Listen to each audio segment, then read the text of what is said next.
ரசூலுல்லாஹ் அழகா சொன்னாங்க, ஒரு ஒரு பொம்பளை புள்ள வயது திருமணம் முடிக்கணும் என்றிருந்தா அந்த உலக மக்களுடைய சிந்தனையில பல கோணங்கள் அந்த திருமணங்களை செய்வாங்களாம்.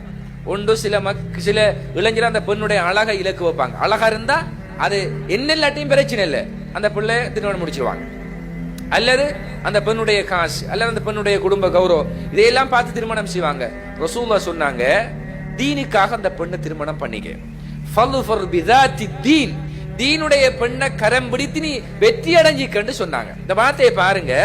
ஒரு தீனுடைய பெண்ணை, ஒழுக்கமான பெண்ணை, மார்க்கம் படிச்ச ஒரு பெண்ணை, மார்க்கத்தினுடைய வழியில நடக்கின்ற ஒரு பெண்ணை நீ உன்னுடைய மனைவியாக கொண்டு அதை கொண்டு நீ வெற்றி அடைஞ்சிக்கன்னு சொன்னாங்க. இப்ப சொல்லுங்க, வாழ்க்கையின் வெற்றி எதுக்குள்ள இருக்கு? நாம் ஒரு பெண்ணை திருமணம் செய்கின்ற நேரத்தில் அந்த பெண்ணுடைய குவாலிட்டி எப்படி இருக்கும் என்று பாருங்க. மற்ற ஏனைய சமூக அந்த நடைமுறைகளை பார்க்காதீங்க. ஒரு பெண்ணுக்கு அழகு இருக்கு, நல்ல குணம் இருக்கு, நல்ல பாரம்பரியம் இருக்கு, நல்ல பணமும் இருக்கு, இதையெல்லாம் தாண்டி நல்ல ஒழுக்கமான பிள்ளையாக அந்த பிள்ளை இருந்தா இப்படியான ஒரு மனைவி கிடைக்கிறது மிகப்பெரிய பாக்கியம்.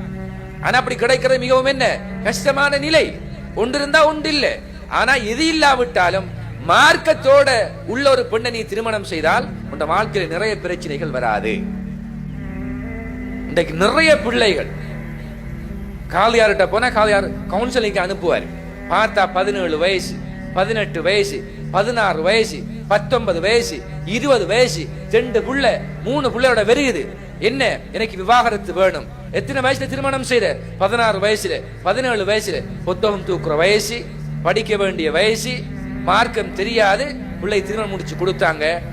வந்தவன் ஒரு முறையான மாப்பிள்ளை இல்ல. இன்றைக்கு கஞ்சாவோடும் ஏனைய குடியோடும் ட்ரக்ஸோடும் தொடர்பானவன். அவனுக்கு போதை வசத்தோட தொடர்பு. அவன் உழைச்சி தாரான் இல்ல, முழுக்க டொமஸ்டிக் வயலன்ஸ் என்ற குடும்ப வன்முறையில் அவன் தொடர்ச்சியா ஈடுபட்டு கொண்டிருக்கான். அவன் அந்த அடியலா என்னால் தாங்க முடியாது, தற்கொலை செய்யணும் போல இருக்கிறது, எனவே எனக்கு விவாகரத்து தாருங்கள், எனக்கு கவுன்சிலிங் தேவை, ஒன்றும் தேவை, எனக்கு விவாகரத்து வேணும், எனக்கு லெட்டர் தாங்கன்னு அந்த புள்ள ஒரேபடியாக நிற்கிறார்கள். இன்றைக்கு நிறைய ஒவ்வொரு ஊர்களையும் இந்த முசிபத் நடந்து கொண்டிருக்கிறது. இதுக்கு என்ன காரணம்?